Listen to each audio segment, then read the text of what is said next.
Well, we moved from one place to the other. We did not have indoor bathrooms. We had they were called outhouses. And they were miserable in the wintertime. And we didn't have furnaces. No. And we had fireplaces. And you had to cut the wood to make the fire. And we had the stoves, they call them potbelly stoves.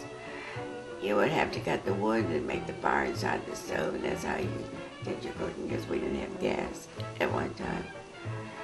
So those were the beginnings. And we didn't have electric.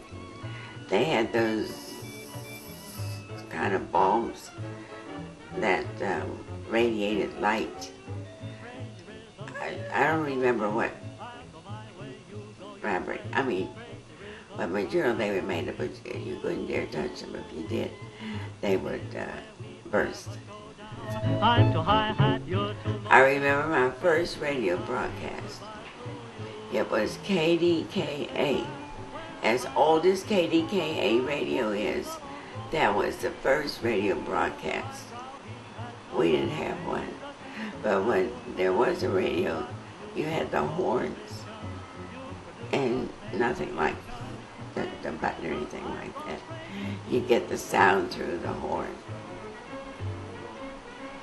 My mother took me into a movie, and this man's foot, it was like a comedy or something like that. This man's foot got caught in the train track. He was trying to get it out before the train came. And I vividly remember that. But I was very young then. It was a solemn movie. You had no sound.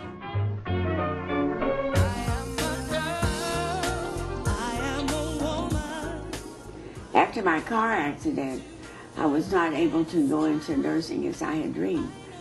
So some time had elapsed, and I met the children's father, got married, and Marcia was 8 and Horace Jr. was 10. And there was a practical nursing program that started in Pittsburgh, and I got into that program. And I graduated. It was a year's program, and I graduated. And there were 2 classes, A and B class. And the director told me that I was her best student in both classes.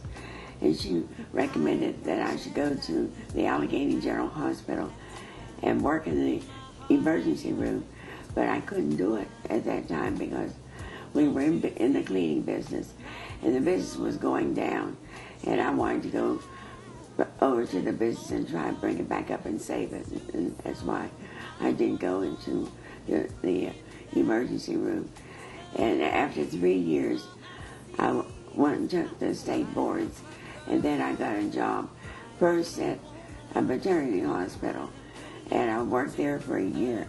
And after a year, there was a Veterans Hospital that had just been built, and I got in there. I was the first practical nurse to get into the Veterans Hospital, and I worked there 14 years.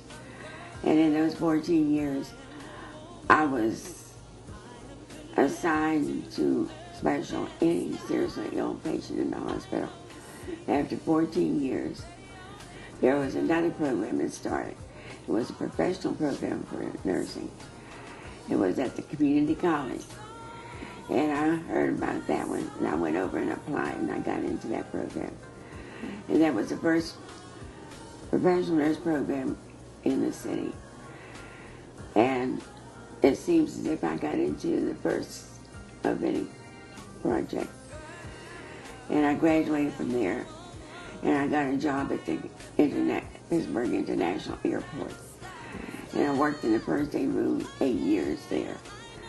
And then, after I left there, I went to Pitt University, and I was assigned to develop a nurses program for sickle cell. And I did. It took me 14 months to do it. And I enjoyed that so much because I learned a lot about sickle cell. And also, I did go into the community, and I did community nursing. And I developed programs there. I developed personal care home. I developed a senior citizens daycare center, and I developed a miniature golf course. So I did something for each age group. And I did that until I fell and got my injury. And I was no longer able to work anymore.